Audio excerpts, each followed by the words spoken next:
चिपळूणचे नूतन मुख्याधिकारी संजय जाधव साहेब आपल्या सोबत आहेत.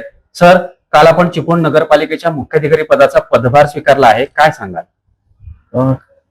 मी एवढंच सांगू शकतो की नगरपालिका जनतेच्या सेवेसाठी आहे.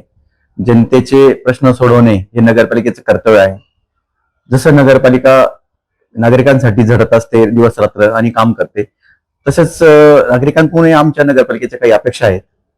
जसे आपलं आरोग्य, परिसराचं आरोग्य. जर आपण स्वतःचं घराचं आरोग्य राखलं तर परिसराचं आरोग्य होईल आणि नगर परिषदेला काम करायला सोपे जाईल. तसेच ज्या नगरपालिकेच्या थकबाकी असतात, घरपट्टी, पाणीपट्टी, त्या जर वेळेवर भरल्या तर नगरपालिकेला पण विकासाला आणि आपल्याला जनतेला सेवा द्यायला आम्हाला पण सोपं जाईल आणि सोयीस्कर होईल. यापूर्वी आपण रत्नागिरी जिल्हाधिकारी कार्यालयामध्ये प्रकल्प अधिकारी म्हणून काम केलेलं आहे.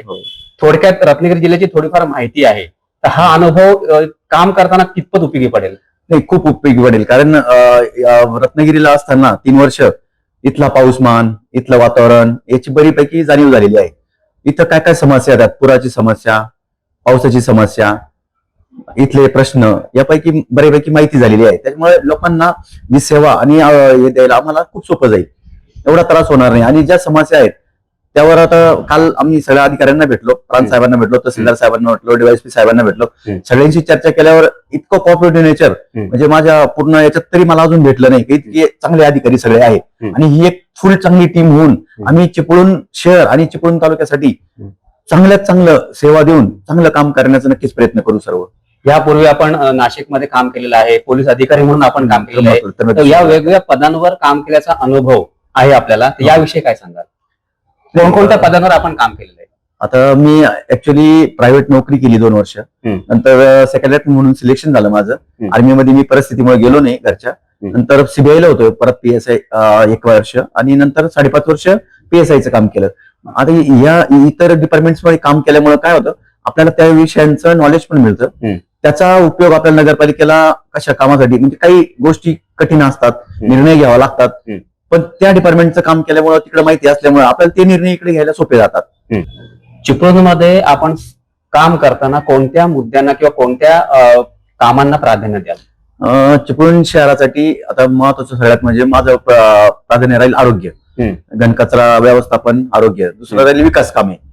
ज्या शहरासाठी जेवढं काही विकास कामे करतील तेवढे, आणि शहर स्वयंपूर्ण बनून म्हणजे सर्व बाबतीत कसं स्वयंपूर्ण बनवलं जाईल, म्हणजे त्याच्यामध्ये अंडरग्राऊंड ड्रेनेज आलं, पाण्याचा पिण्याचा प्रश्न आला, ज्या मूलभूत सोयी सुविधा आहेत त्याकडे विशेषतः लक्ष राहील आपलं. नगरपालिकेचं उत्पन्न वाढवण्यासाठी काही आपल्या समोर ठोस उपाययोजना आहेत का? नाही, सध्या कमर्शियल जे आपले प्लेसेस असतील ज्याच्यामध्ये गाळे वगैरे वाढून आपल्याला काही उत्पन्न वाढवता येईल, मच्छी मार्केट, भाजी मार्केट, याच्या बाबत काही निर्णय घेता येईल का, हे सगळं तपासलं जाईल. आता घरपट्टी वाढवणं, पाणीपट्टी वाढवणं हे शेवटचा पर्याय, अंतिम पर्याय असतो. तो काही शेवटचा उत्पन्न वाढीसाठीचा पहिला पर्याय नाही. त्या जर पर्यायच नसेल आणि विकासाला गती द्यायची असेल आणि जर कठोर निर्णय घ्यावा लागले त्यावेळेस आपण बॉडीच्या निर्णयाने घेऊ. बॉडी आपली आहे, बॉडी आपल्याला मदत करेल, त्यांच्या सल्ल्याने आपण जे आवश्यक निर्णय ते घेऊ.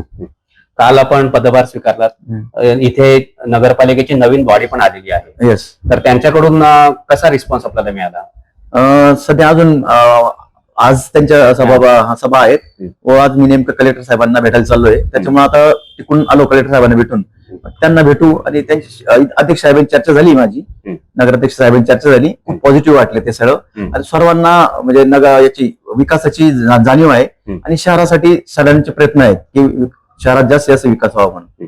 ते होते नवीन मुख्याधिकारी जाधव साहेब, की त्यांनी सांगितलं की उत्पन्न वाढवण्याबरोबरच शहराचे प्रश्न, नागरिकांचे प्रश्न, विकासाचे प्रश्न सोडवण्यासाठी आपण सर्वतोपरी प्रयत्न करू. कॅमेरामन अक्षय भागडेसह सुनील साळवी, सागर वेव, चिपळूण.